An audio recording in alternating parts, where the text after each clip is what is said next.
সুপ্রিয় দর্শক, আসসালামু আলাইকুম। কবিতর প্রেমী ইউটিউব চ্যানেলে আপনাদের সকলকে স্বাগতম। এটি আমার নতুন ইউটিউব চ্যানেল, সকলে সাবস্ক্রাইব করে আমাদের পাশে থাকবেন।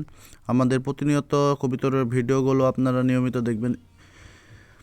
কবিতরের আজ যে সম্পর্কে আপনাদের সাথে আলোচনা করব সেটি হচ্ছে কবিতরের ওজন বৃদ্ধি এবং কবিতরের বাচ্চা কিভাবে দ্রুত বড় হবে সে সম্পর্কে, এবং ঠান্ডা কাশি ইত্যাদি। কবিতরকে আপনারা সবসময় সুষম খাদ্য খাওয়াবেন, যেমন ধান, গম, ভুট্টো ইত্যাদি। ভুট্টার পাশাপাশি আপনারা খাওয়াবেন মাটি, ইটের গুঁড়া, তারপরে ডিমের খোসা ইত্যাদি। এগুলো খাওয়ালে কবিতর দ্রুত অসুখ বিসুখ থেকে কম হবে।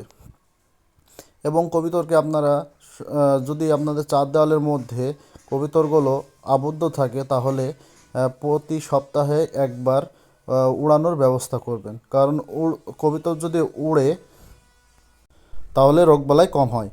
এখন আসছি বাচ্চা হওয়ার পর একটি বাচ্চা থাকে, আবার আর একটি মারা যায়। এটি হওয়ার কারণ হচ্ছে হরমোনজনিত।